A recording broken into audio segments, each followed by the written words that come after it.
Seja bem-vindo a mais um vídeo.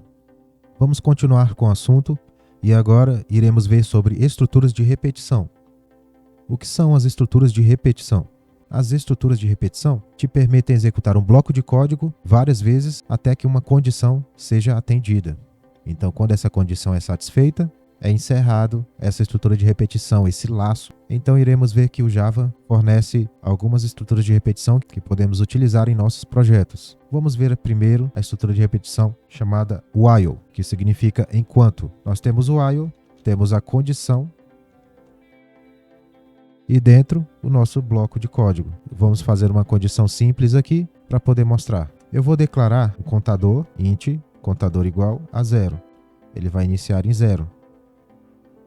E vou colocar aqui, enquanto contador for menor ou igual a 10, ele vai imprimir na tela os números. Ele vai aumentando aqui dentro. Então, nesse caso, ele vai imprimir de 1 até 10. Vou colocar 1 aqui ao invés de 0 e eu quero que o contador incremente. Então, contador mais, como vimos nas aulas anteriores, em operadores aritméticos. É o mesmo que contador igual a contador mais 1.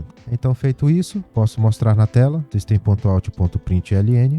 Ele vai começar a imprimir do 1, porque o mais que vem depois do contador, ele só imprime na próxima iteração, que ele vai somar mais 1. Agora, se o mais viesse antes, aí ele somaria antes. Aí ele já mostraria mais 1 antes da próxima iteração, da próxima repetição, ou do próximo laço. Certo, o que aconteceu nesse caso aqui é o seguinte, o contador com valor 0, como eu incrementei aqui dentro, ele já incrementou antes. Então, ele tinha 0 aqui, e aqui ele acabou recebendo mais 1. Então, se ele acabou recebendo mais 1, o resultado aqui, ele começa do 1. Para não acontecer dessa forma, o que eu deveria fazer? Colocar o contador lá no final. Eu mudei o contador agora para 1 e eu coloco aqui no final. Primeiro ele vai ter que imprimir 1 e na próxima ele imprime 2. Porque o contador só vai adicionar depois. Pronto. Só que agora ele imprimiu de 1 até 9.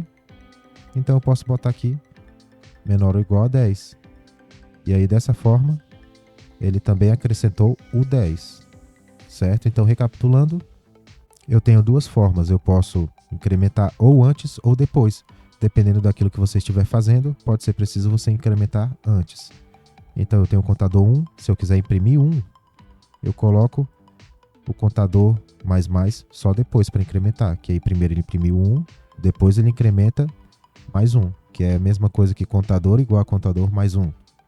E nesse caso aqui, na condição while o contador menor ou igual a 10, porque o contador ele vai imprimir de 1 até 10. Esse sinal de igual significa que o 10 também vai ser impresso. Ele só não vai imprimir 11, 12. Agora, se tiver sem o sinalzinho de igual, ele vai imprimir os números menores que 10, do 9 para baixo. Essa é a estrutura de repetição while. Agora, nós temos outro também, que é o do while. Esse do while, ele é parecido com o while, só que a diferença dele é o seguinte, a diferença dele está apenas na validação desse loop, desse laço de repetição, que nesse caso é feito no final de cada iteração. Vamos ver como funciona. Do quer dizer, ele vai fazer. Do significa faça. E no final, enquanto, que é while. Enquanto contador menor ou igual a 10. A condição vai vir depois agora. Primeiro ele vai imprimir 1, depois ele vai somar e aqui ele vai fazer a declaração. Vamos executar agora. Ele imprimiu também de 1 até 10, mas ele poderia não ter impresso se você fizesse de outra forma. Então, em algumas situações, você também pode utilizar esse do while, caso seja necessário para você. E agora, vamos ver uma outra forma, que é o for. Esse for é o mais utilizado. Eu não preciso declarar essa variável aqui, porque dentro do for, eu já faço toda essa declaração e a nossa expressão também, e até o incremento. O for recebe 3 parâmetros. E essa é a estrutura dele. Dentro do parêntese, eu tenho que receber 3 expressões separadas por ponto e vírgula. A primeira expressão seria que eu vou inicializar uma variável. Ela pode ser i, pode ser x, pode ser o que quiser, certo?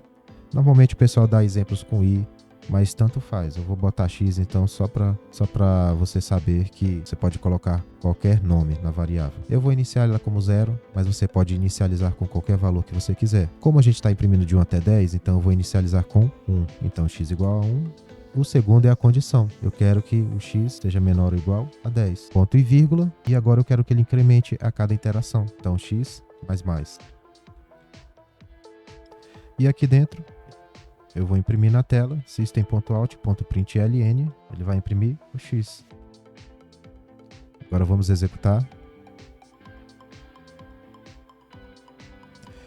De 1 até 10 também, da mesma forma. E qual que é a diferença? Você digita menos código e não precisa ficar declarando variáveis lá fora, faz tudo dentro desse loop do for. Essas são as estruturas de repetição que temos na linguagem Java. Se você gostou desse vídeo, deixa o seu like, se inscreva no canal e até o próximo vídeo.